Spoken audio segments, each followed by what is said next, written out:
Marwadi university మంచి భవిష్యత్తు కోసం తెలుగు విద్యార్థులు ఇష్టపడే యూనివర్సిటీ. కాల్ 9059052378 9059052379. ఇప్పుడే వెలువడిన జిల్లా పరిషత్ ఎన్నికల ఫలితాల ప్రకారం ఇండిపెండెంట్ అభ్యర్థి కట్మల్ తన సమీప అభ్యర్థులైన కోటిలింగం రాజలింగాలపై 2 ఓట్ల తేడాతో విజయ దుందుబి మోగించారు.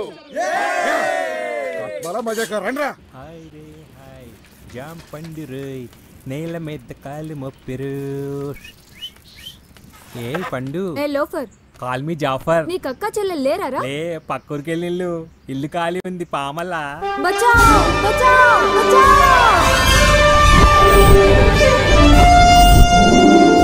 ఏ సూపర్ మ్యాన్ ఆగింది, రామల్లా రామల్లా.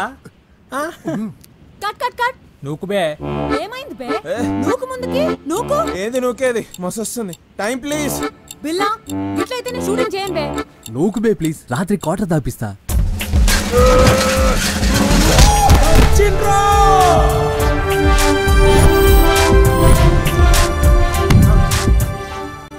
నాకు ఆడలేంది అంక ఆడున్నది ఏంటమ్మా? దమ్ముంది, ధైర్యం ఉంది, అన్నిటికంటే మించి నా ఫేవరెట్ బ్రాండ్ అయిన పాపావారి లో చెడ్డీ ఉంది. లోగుట్టు లోపల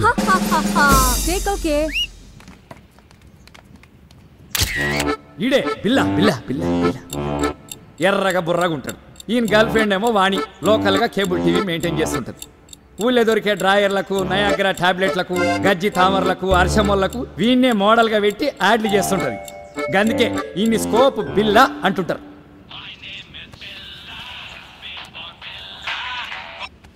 బిల్లా స్పీకింగ్. మీ నాయన లసంలో ఓడిపోయిండు. అవునా? ఇంకా రాజలింగం గారు కూడా ఓడిపోయిండు. నీ నోట్లో రమ్ము వయ్యా. ఎస్ వంటి న్యూస్ చెప్పినావు మామా.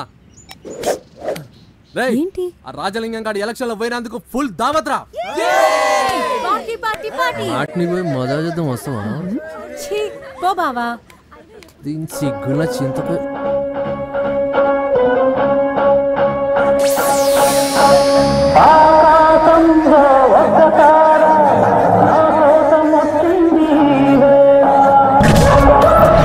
రంగా రంగా రంగా వీడొక డాన్సర్ అని వీడి ఫీలింగ్. అందరూ డిస్కో రంగా అని పిలుస్తుంటారు. ఏమన్నా అనుకుంటాడు ఏమన్నా.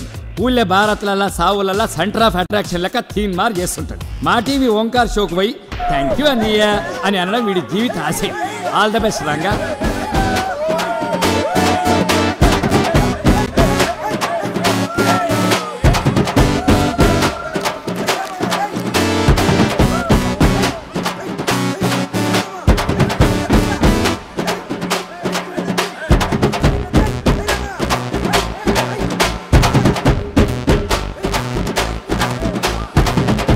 వచ్చేస్తుందిరా, వదిలేండి రా ప్లీజ్ రా.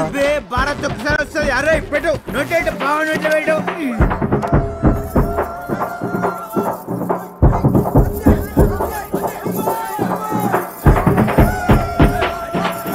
అరే నా పిల్లం రే, వదిలేండి రా రే. ఒక్క నిమిషం మావా. అరే రంగా, కోకిల మావా అర్జెంట్ గా మాట్లాడాలంట. హలో రావే, ఇంకే రావే. చెప్పు మావా.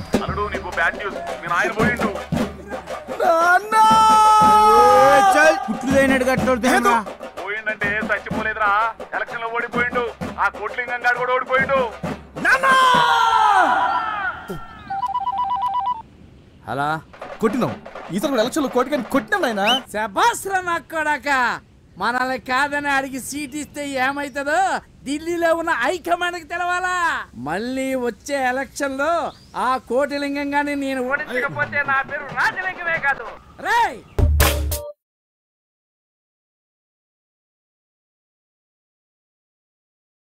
అరే గట్టా గిట్టా కాదు బిడ్డ, డబుల్ మెజార్టీలో గెలిచినాం. పోయిన ఎన్నికల్లా ఒక్క ఓటు తేడాతో గెలిచినందుకేగా రాజుగారి ఒక మేడ పెట్టుకోవాలా, వానికే తెలవాలా. ఈసారి 2 ఓట్ల తేడాతో గెలిచి మన తడాకా ఏందో చూపెట్టినాం. చిన్న కరెక్షన్ బాబు. ఏందది? ఓడగొట్టలేదు, ఇద్దరు కలిసి ఓడిపోయి కట్మల్ గాని గెలిపించారు. అబే చూప్. చోరీ బిడ్డకి ఎంత కావాలంటే గనుపు. అక్కరకరాని ఎలక్షన్ మీద ఆల్రెడీ 20 లక్షలు ఉడాయించారు. మళ్ళీ ఈ పార్టీలను దండక చెందుకయ్యా. అసలే రాకచారణ పోక బారాన అన్నట్టుంది వ్యవహారం.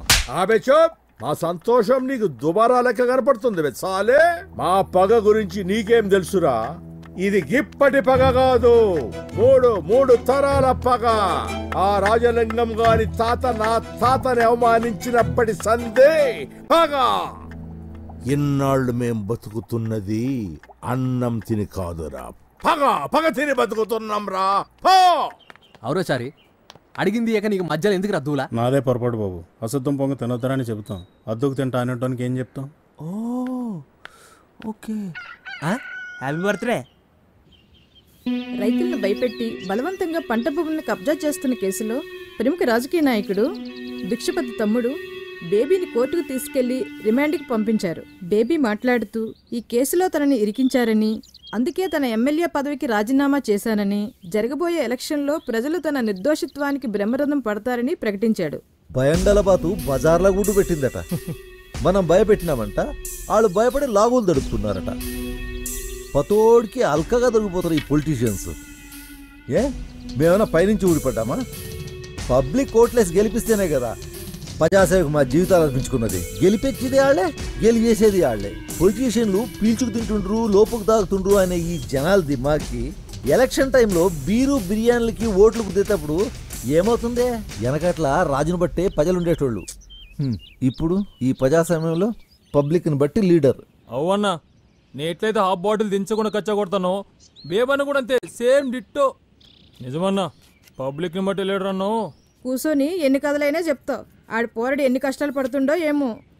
ఎందుకింత అధికారముండి తమ్ముడిని బయటికి తేలేకపోతే? నీ యవ్వ, ఈ ప్రజాస్వామ్యానికి నాలాంటి పొలిటీషియన్లు చేసే డ్యామేజ్ కన్నా నీలాంటి కీపులు తమ్ముళ్ళు చేసే డ్యామేజేనే ఎక్కువ. అవినీతి అన్యాయం అని పత్తితులు పలికే ఆ జనాలకే పదవులు వస్తే మనకంటే ఎక్కువ దోసుకుంటారే. ఓ పక్క జనాభా పెరిగి ఫ్యూచర్లో తిండి నీళ్లు దొరకవని పెళ్ళిళ్ళు కూడా చేసుకోకుండా ఒకరినొకరు ఇలా పెంచుకుంటూ కాలం గడుపుతున్న మన త్యాగ గుణాన్ని ఈ జనాలు ఎప్పుడు అర్థం చేసుకుంటారే? అన్నా అన్నా అన్నా అన్నా నన్ను దీవించన్నా, నన్ను దీవించు అన్నా. ఇదంతా నీ దయ అన్నా. వదిన ఆశీర్వాదం కూడా తీసుకో. అట్లనే అన్నా. వదినమ్మా, నువ్వు కూడా దీవించు వదినమ్మా. అరే కట్మల్, నీకైనా నాకైనా ఓ రాజకీయ భవిష్యత్తును ప్రసాదించింది ఆ రాజలింగం కోటలింగం. అవునా?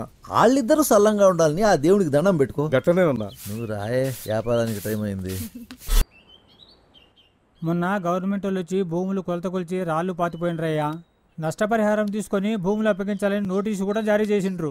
అడ్డీకి పవషేర్ ఇచ్చే పైసలతో మేము ఎట్లా బతకాలయ్యా? భూములు సేకరించడం అనేది 1894 భూసేకరణ చట్టం కిందకి వస్తుంది. ఈ చట్టం ప్రకారం నోటీసులు ఇవ్వకుండా భూముల్ని సేకరించకూడదు. నోటీసులు ఇచ్చిన తర్వాత మీకేమైనా అభ్యంతరాలుంటే కలెక్టర్కి విన్నవించుకోవచ్చు. ఆ అభ్యంతరాలని పరిశీలించిన తర్వాత ప్రభుత్వం ఏం చేస్తుందంటే, ఏ భూముల్ని సేకరిస్తున్నారో దానికి ఎంతెంత నష్టపరిహారం కావాలో తెలియజేయమని కలెక్టర్ గారు మళ్ళీ మీకు నోటీసులు జారీ చేస్తారు. దానికి మీరిచ్చిన సమాధానం చూశాక భూమి కొలతల్ని బట్టి నష్టపరిహారాన్ని ప్రకటిస్తారు. ఈ నోటీస్ ఇచ్చిన 2 సంవత్సరాల లోపు ఇదంతా జరగాలి. ఇప్పుడు కూడా మీకేమైనా అభ్యంతరాలు ఉన్నాయనుకోండి, మీరంతా వెళ్ళి సివిల్ కోర్టులో పిటిషన్ వేసుకోవచ్చు. ఇచ్చే నష్టపరిహారం తక్కువగా ఉంటే ఏం చేయాలయ్యా? కలెక్టర్ గారు ప్రభుత్వ రేటును బట్టి ధర ప్రకటిస్తారు. అది ఎప్పుడు తక్కువగానే ఉంటుంది. కాబట్టి ప్రభుత్వం రైతులతో సంప్రదించి అందరికీ ఆమోదమైన నష్టపరిహారాన్ని చెల్లిస్తుంది. కానీ అధికార పార్టీకి చెందిన కొంతమంది రైతుల్ని, అంటే కట్మల్ లాంటి వాళ్ళని లోబర్చుకుని వాళ్ళకి వేరే ప్రయోజనాల ఆశ చూపించి వాళ్లతో ఓ ధరకి ఒప్పుకోలు పత్రం రాయించుకుంటారు. ఇలాంటి రైతులు న్యాయం అడిగితే వాళ్ళని చూపించి మిమ్మల్ని కూడా బలవంతంగా ఒప్పుకోమని చెబుతారు. అలా ఒప్పుకోకుండా మీరంతా ఐక్యంగా ఉండి భిక్షపతి లాంటి అవినీతి రాజకీయ నాయకుల్ని ఎదుర్కోవాలి. కానీ ఆ భిక్షపతిని ఎదుర్కోవడం ఎట్లాగయ్యా? పారిశ్రామికంగా దేశం ఎంతో ప్రగతిని సాధించినా ఇప్పటికీ రైతే దేశానికి వెన్నెముక. అలాంటి రైతు ఎన్నికల్లో ఓటు వేయడానికి పనికొచ్చే ఓటరుగా మిగిలిపోయాడు. వ్యవసాయానికి శాశ్వత సదుపాయాలు కల్పించకుండా ఎన్నికల ముందు ఈ నాయకులు రుణాల మాఫీ, కరెంటు బిల్లుల మాఫీ అంటూ మాయమాటలు చెబుతున్నారు. అలా మాఫీ చేస్తామని అనడమే పెద్ద అవినీతి. ఆ అవినీతి మురికిలో మనల్ని కూడా భాగస్వాములు చేస్తున్నారు. అదే మన దురదృష్టం. రాబోయే ఉప ఎన్నికల్లో భిక్షపతిని ఓడిద్దాం. వాడి ఓటమి మాత్రమే మన ఊరిని మన భూముల్ని కాపాడుతుంది. ఒకవేళ మళ్ళీ వాడే గెలిస్తే మాత్రం టిచ్పల్లి చరిత్రలో కలిసిపోతుంది.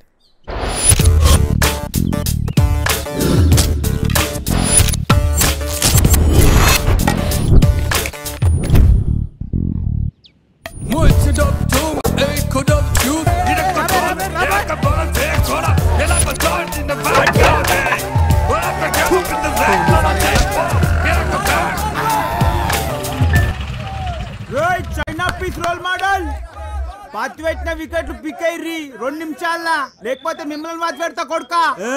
మ్యాచ్ అయ్యేదాకా వికెట్లు పీకేది లేదు. ఎవంతరం మ్యాచ్ 5 నిమిషాల గ్రౌండ్ ఖాళీ చేయకపోతే కాదురా.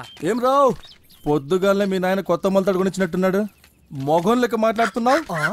తప్పు మందే, టైం అయిపోయింది, గ్రౌండ్ ఖాళీ చేద్దాం పా. పిచ్చి మీద